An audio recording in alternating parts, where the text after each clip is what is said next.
Halo teman-teman, selamat datang di YouTube channel aku. Di video kali ini aku akan mengulas atau menceritakan kembali novel yang berjudul Bad Girl in Pesantren.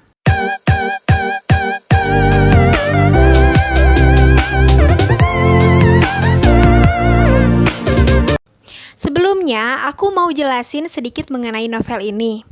Jadi, novel ini ditulis oleh Intan ZS atau Intan Zahliasari. Novel ini sudah dibaca 1,7 juta kali di Wattpad. Dan halaman dari novel ini yaitu sebanyak 224 halaman. Sebelum masuk ke ceritanya, jangan lupa di like, comment, and subscribe. Di awal cerita menggambarkan seorang pria yang bernama Alvin yang sedang berbicara kepada seorang wanita yang sedari tadi melamun dan tidak menggubris perkataan dari Alvin. Siapa wanita itu? Wanita itu bernama Tiffany.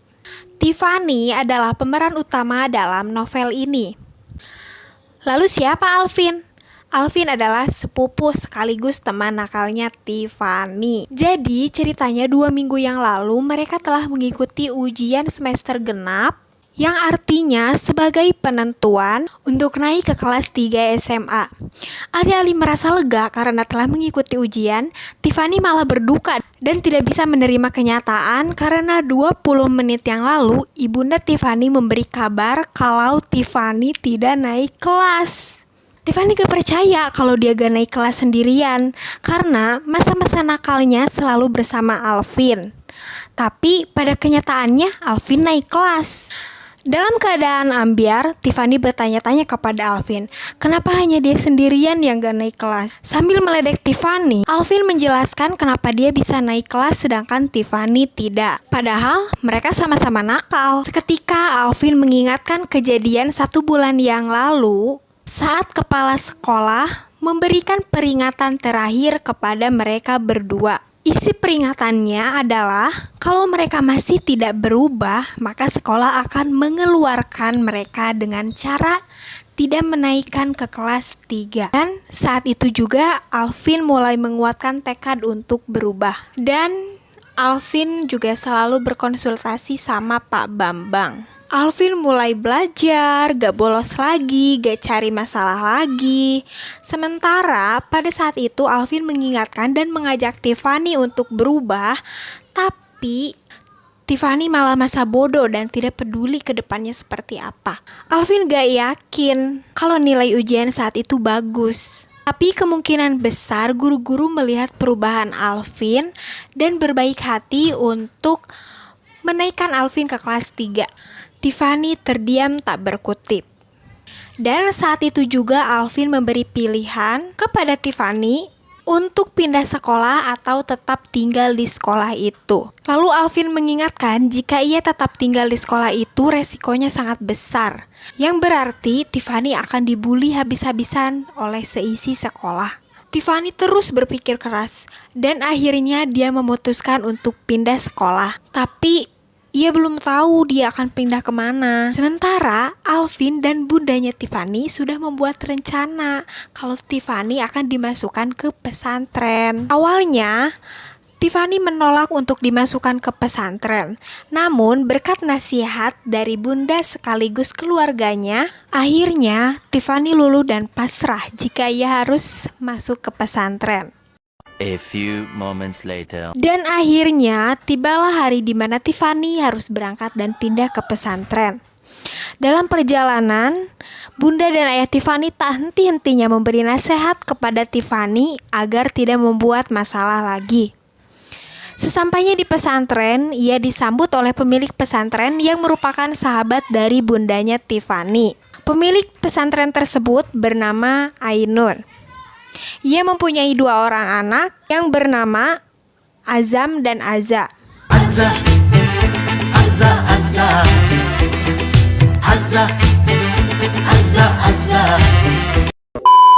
Ia dijamu hangat oleh Azza yang merupakan adiknya Azam. Dan Azza pun mengatakan bahwa nanti ia akan sekamar dengannya.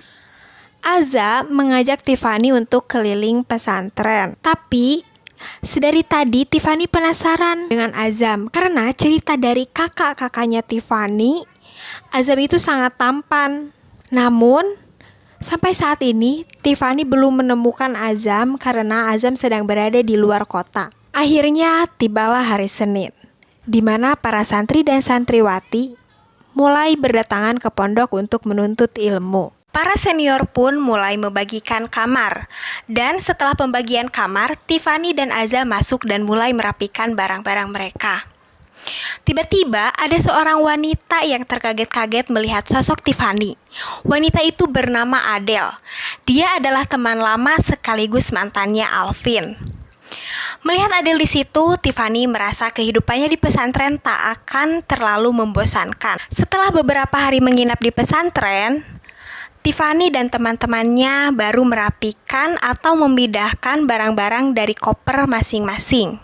Lalu, seisi kamar pun dibuat kaget oleh Tiffany karena ia membawa barang-barang yang tidak boleh dibawa, seperti handphone dan iPad. By the way, dalam kamar itu isinya 5 orang ya, termasuk Tiffany. Lalu, Adele pun memberitahu konsekuensi yang akan dia dapat jika ia ketahuan. Hari pun terus berlalu. Keadaan Tiffany masih baik-baik saja. Dia belum membuat masalah apapun di pesantren itu. Saat Tiffany dan kawan-kawan sedang istirahat dan makan siang di kantin, sembari mengobrol, tiba-tiba Azam minta Tiffany untuk mengantarnya ke rumah nanti malam karena ada barang yang harus dibawa. Tiffany seneng dong. Dia gak nolak ajakan dari Azza karena ia ingin bertemu dengan Azam. Dan ia mengira Azam sudah pulang dari luar kota. Malam pun tiba. Setelah sholat Isya, Tiffany bertanya kepada Azza apakah ia jadi untuk membawa barang ke rumahnya. Azza pun memberi kepastian dan berkata iya, dia akan membawa barang di rumahnya malam ini. Sekitar jam 8 sampai jam 9 malam, mereka berdua bergegas ke rumahnya Bunda Ainun, tapi Tiffany sedikit kesal karena sandalnya hilang. Dan ini bukan kali pertama ia kehilangan sandal. Lalu Tiffany pun bergegas tanpa menggunakan sandal. Setelah sampai di rumah Azza, ternyata dugaan Tiffany itu benar. Ternyata Azam sudah pulang dari luar kota. Ia merasa dagdikduk ketika Azam meminta ia masuk ke dalam rumahnya. Awalnya dia menolak, tapi berhubung Bunda Ainun sedang sakit saat itu, akhirnya Tiffany memutuskan untuk masuk ke dalam rumah. Saat hendak pulang ke asrama, Azam memberi sepasang sandal untuk Tiffany. Ia semakin terpesona dengan ketampanan dan keramahan Azam. Tapi Tiffany merasa gak ada harapan buat memiliki Azam karena Azam akan segera menikah dengan wanita yang bernama Arumi. Tapi juga banyak gosip kalau si Arumi ini terkena penyakit kanker. Setelah sampai di depan kamar, Tiffany kaget karena ada 2 orang ustazah yang sedang merazia barang haramnya Tiffany, yaitu HP. Ia diberi hukuman menyapu halaman selama sebulan. Dan konflik pun dimulai. Baru sehari dia menjalankan hukuman, dia udah buat masalah baru dengan berantem bersama senior perkara masalah berebut bangku. Tiffany yang keras kepala gak mau ngalah sama senior sehingga terjadilah perkelahian. Akhirnya Tiffany dibawa ke ruang BK. Sementara itu, Ustazah Lili sebagai guru BK, ia menasehati Tiffany habis-habisan dan akan memanggil orang tua Tiffany. Besoknya, Bunda Tiffany datang ke pesantren untuk memenuhi panggilan dari Ustazah Lili dengan maksud menyelesaikan permasalahan anaknya tersebut.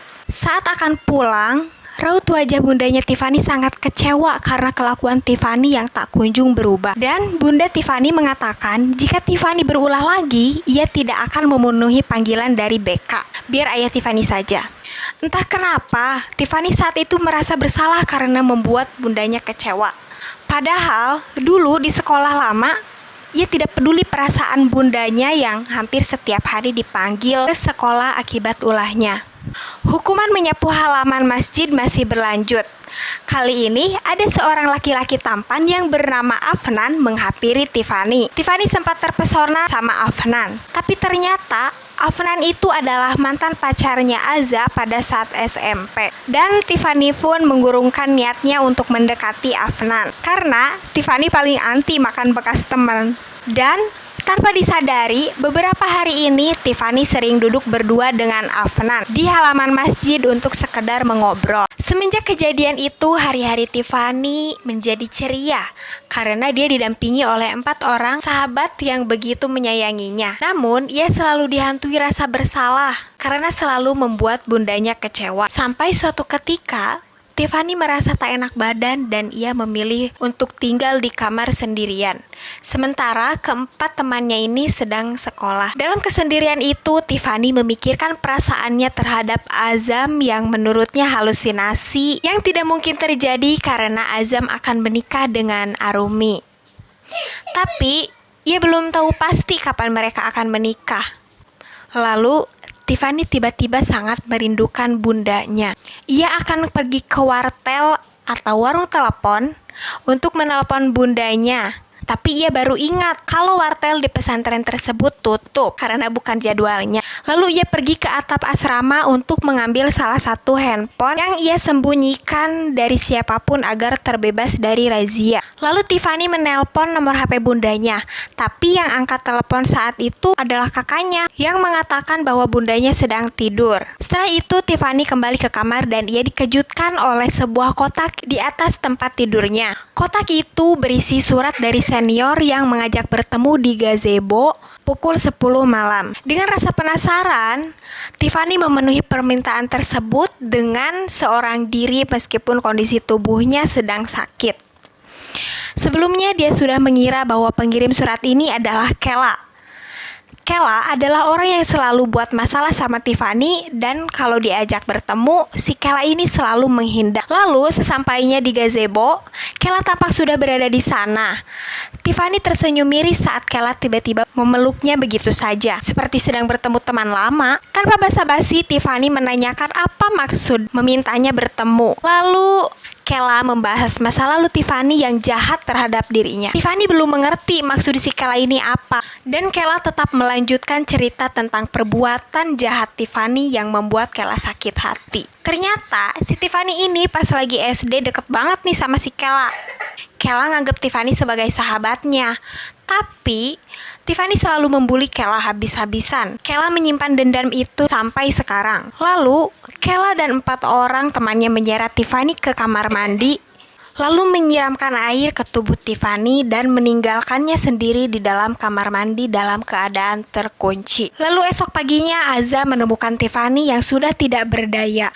Azza dengan sigap menolong Tiffany dan Tiffany meminta untuk pulang. Dia ingin dirawat oleh bundanya. Setelah beberapa hari, Tiffany kembali ke pesantren. Lagi-lagi masalah datang menghampiri. Kali ini ada seseorang yang menempel foto dirinya bersama Afnan di mading. Tak lama kemudian, Ustazah Lili membawa surat dan meminta penjelasan kepada Tiffany. Tiffany membantah. Ia tak pernah menulis surat itu. Ia juga menjelaskan bahwa hubungan dia dengan Afnan hanya sebatas teman. Kali ini Lili percaya kepada Tiffany. Dan ia seperti memberi rambu hati-hati terhadap teman dekatnya sendiri. Karena pada saat razia kemarin pun ada yang melaporkan bahwa Tiffany membawa barang haram. Bisa jadi yang melakukan ini pun adalah teman sekamarnya. Dan benar saja, pelakunya adalah Adele. Tanpa alasan yang jelas, Adele begitu tega melakukan itu. Dan setelah kejadian itu, Adele pun memilih untuk pindah kamar. Seminggu kemudian, keadaan kembali seperti semula.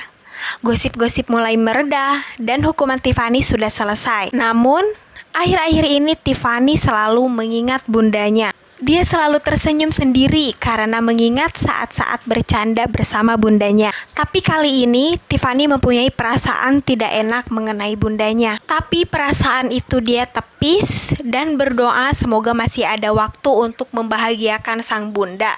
Selang beberapa saat, Azza memberitahu Tiffany bahwa bundanya sudah meninggal dunia. Tiffany sangat syok dan tidak percaya bundanya pergi secepat ini dan membuatnya menyalahkan diri sendiri. Oke teman-teman, itu aja yang bisa aku sampaikan terkait hubungannya dengan Azam. Di akhir cerita diberitahukan ada gosip-gosip bahwa Azam sebulan lagi akan menikah dan Tiffany tidak lagi mempedulikannya. Kalau cerita ini kurang jelas, mungkin kalian baca di Wattpad atau di buku novel yang kayak gini. Sampai jumpa di video selanjutnya ya. Dadah!